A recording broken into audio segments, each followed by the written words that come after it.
Hello, everyone, and welcome to the Mid-South Wrestling Review, and we are going to be reviewing episode 284. That's 284, 1985. Rodney, what was the exact date, 1985? It was sometime in 1985, because I don't have that date down. I have it. I have the show down, but I don't have it. I would think that was sometime in February. Maybe. Yes, it was in February. It was coming up. It was in February. It was Boyd Pierce now out of the loud jackets and the stuff gone. It's gone. Now we have the Mid-South Blazers now coming in. We're getting like everybody else. We're going to have the Blazers now with what, Brent? I don't think I said nothing, but okay. Well, you shaking your head anyway. So it was Boyd Pierce. Oh, we're hearing you or something for some reason. Yeah, you're getting some feedback somewhere. Okay, well, let me turn me down. Okay, we'll see if I can turn me down, and maybe that'll do it. Then I won't be able to hear you. But anyway, so is that stopped? Yes. Yeah. Okay, so I've turned it down a little bit. So we start off the program with Bill Watts and Boyd Pearson. Of course, Bill talks about the new Blazers on the Mid-South Wrestling now. Then we go to a video of the Dirty White Boys, which we had seen before. And then, of course, they were in their first match, the Dirty White Boys, Tony Anthony and Lynn Ditton against Shawn Michaels and Tim Horner. What did you think about this one, Brett? Oh, I thought it was tremendous. You know what I liked? You know what I liked about Tony and Lynn in this match is they reminded me a little bit of Ole and Gene Anderson. They actually did the thing that Ole and Gene Anderson does when they rammed Tim Horner's head into Tony Anthony. Thought it was a great touch. Exactly, Jack. Yeah, oh yeah. It was a great match. Poor Shawn Michaels. I'm surprised he didn't quit after because he was not given the time of day in this match. But it was really good match.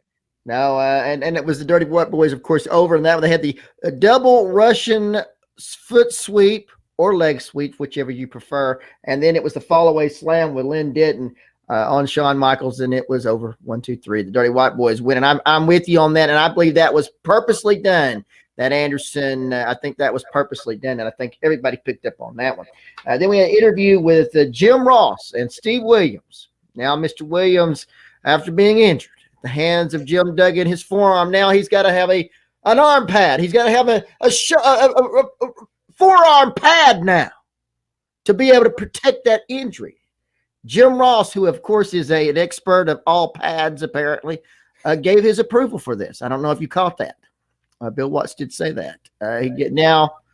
So now Jim Ross did approve wearing this apparatus. I can just say this. You would think you would take a little bit of time to build that, but we'll find out later. No time. No, not at all. It's whoo, yeah. He checked it. No, Jim Ross checked it, but it was all right. It would have been all right even if Bill Watts checked it because, hey, that's his boy. Well, he could do whatever he wants. I think that pad was authentic because it didn't look like it had been washed since he played football in it. It's very possible. It's very possible. Second match on the card was Steve Dr. Death Williams and a newcomer, Edgar Boo Thomas, as they faced Mike Jackson and Mark Cooper. Brent, what did you think about this one? I'm not even going to think. Okay, Jack, he doesn't have anything. What do you think on that? Edgar Boo Thomas, horrible nickname, by the way, because the crowd was certainly booing. It was a great amateur wrestler. His career lasted about a year or so. Mostly he was there in Mid-South. He did go to Central States, and then he hung it up because he couldn't get over. He couldn't adjust to the professional style. And I just don't think he liked being chewed out and told, hey, you're not getting over. Yeah. Bill Watts talked about his football career and his tough man contest. Right. But Ed Carr was, no doubt, not just boo, a boo-boo. Yeah. Yeah, he was a boo-boo. In the end, it's Steve Williams catching him, Mr. Cooper, with the Oklahoma Stampede, and it's all over for Mike Jackson and Mark Cooper. Then we have the best dressed man contest in Mid-South. with Ted DiBiase and Jim Duggan. Jack, what did you think about this? I'm going to be honest. I think Ted got ripped off because he did look so much better. And for this time of year, he was, black was in style. Yes. So. Yes. Brent? I didn't like it then, and I didn't like it now. Well, okay. I wouldn't Made no sense. the spot. Made no sense, and I don't like what's coming up as well. It just I didn't like it. Well, all right, and of course, I believe that I'm not sure that that election might have been rigged. Anyway, so that would be that situation. There was no surprise. Jim Duggan won the best dressed because DiBiase challenged him to another one. He wants to have machine in to be able to register the cheers of the people for next week's program.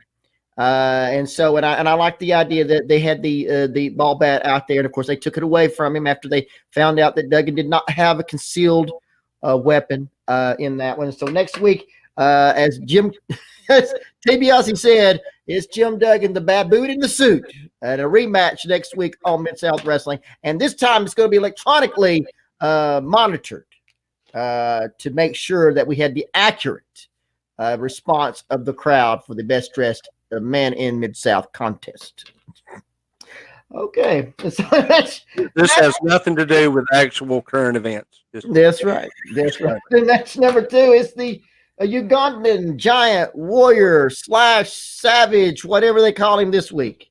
It's Kamala against Hacksaw Butch Reed. And this time, Butch Reed has face paint on. And I'm not going to say what Bill Watts said in it, Brent, so I'll let it go to you. Go ahead. I watched this match, yes, but I'm going to be honest with you. I just watched it maybe 3 nights ago, and I don't remember what happened in it. That's what that is the most.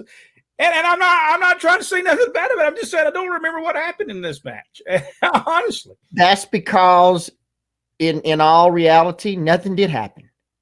They did everything they could to get out of it. They promoted it, but there was nothing to be had. It went to disqualification. If you don't have anything you want to do, what do? You get a disqualification. Now this is where everybody came in. I mean, everybody. Yes. Even the guy at the front row came in. Hernandez. The ending was fantastic. I mean, you had Landell out there, then the Iceman comes out, then Hernandez is out there, then Steve Williams comes out there, and that's when he uses that forearm. The forearm guard, the forearm pad on Terry Taylor. Nobody saw that coming. Yeah. And he nails Terry Taylor. And, of course, then they say, Taylor, it's okay. Grizzly Smith tells everybody, oh, no, he doesn't have, because of what happened, he doesn't have to defend his title. Now, do you think that he would have done that for anybody else? He didn't do it for the Midnight Express when Bobby Eaton was injured. No. He had to get a substitute. They had to get a substitute. This is Grizzly Smith is Terry Taylor should have been counted out. Jake the Snake Roberts should have won the Mid-South TV. I won't be honest with you. This whole show made no sense to me. Bad booking. I believe whoever's writing WWE at this point and wrote that show. I'm not sure. I think they wrote the show. All right. So now, of course, during the match, Kamala tries to come off the top rope on Butch Reed. Bill Watts talks about that. They come back. They also talk about Terry Taylor doesn't have to defend the title because of the injury supply. My question is, what were you doing out there in the first place? If there's a championship match coming up, you shouldn't have been out there in the first place. And you're right. By all accounts, he should have been made to defend that title regardless. However, Jake Roberts is out there, and of course, he's saying the same thing that we're saying here. What are you talking about? He got hurt. I didn't do it. He has a contract. I have a contract. You should have it. Jake's just brilliant in this. Yes. And comes, now we're deciding, now we're going to push Brad. Now we're going to treat him right, like he's a star. And before he was, I don't know, chop suey or something. He was not worth the time of day. But now he's worth something. And he gives, Jake Roberts says something about Bob Armstrong, and Brad slaps the taste out of his mouth, and it was beautiful. And in fact, that nobody slapped the leg either. That's right. And that slap ends up on the opening. I think soon after this, it ends up on the open because it's just one of those right across them, and it's beautiful, just beautiful. Jack, what did you think? Oh, I thought it was great. Not only were they finally starting to give Brad some recognition, they actually put over that Bob was a legend. Before this, they had not, they downplayed anything Bob had ever done. Yes. But anyway. And Bob was a North American heavyweight champion, by the way. Yeah. Bob Armstrong was a North American champion, but now they've decided. And this was almost, and it could have been that there is certain West talking to another West, just raising all kinds about Brad and what's going on with Brad. And that could have happened. That could have happened. And that, not to say that Dad didn't do his, didn't go out and fight for Brad. He did. Now, remember, though, lots of times, no, that's not what I want to do. And that was the end of it. Now, remember, Bob Armstrong was the North American heavyweight champion in Florida, not in the Louisiana territory. That doesn't make any difference. He was a North American champion. I don't care where it was at. He was. Well, I just thought I didn't tell you, though, it wasn't in that territory. Well, I'm just saying he was not. Well, Bill Watts was a North American champion in Florida. Was it not the same lineage, though, title? That I'm not sure of. There were several. We'll have to check on that. That's a good question. Anyway, like I said, Jake backs out after Brad slaps him. Jake Roberts backs out. Beautiful, just beautiful. Jake was absolutely perfect, and I think a match that really just was fantastic. The Guerreros Mid-South Tag Team Championship on the line. It's the Guerreros, Chavo and Hector against the Rock and Roll Express. 2 referees for this match. I just thought that was just an awesome match. Jack, what did you think? Well, I have been very critical of the Guerreros up to this point. And I'm telling you, this was one of the best tag matches I've seen for a while. And the best tag match they've had today, to me, but it was just perfect. Everybody was where they needed to be. They were engaging the referees. The referees weren't just there. The referees were there for a purpose. They were a part of the match, both of them. And it told such a great story. I didn't want this match to end. Brett? Well, I will tell you, I think that the Guerreros thought the match was over before I think they thought it was already over with. And I noticed that Ronnie West, the referee, kind of told him, you need to get back in the ring. This match is not over yet. And I don't think they wanted to get back in because I think they were a little gassed during this. I really think if this would have been the match that they had with them where Cornette was there, I think that they would have drawn a whole lot better, because this was a match I'm saying I want to see the next one. Yep. Just absolutely perfect. Of course, the match goes off the air. The Rock and Roll Express against the Guerreros. Just a great way to end the show. By the way, good booking in that tag match, the way they used the 2 referees. I thought that was just tremendous.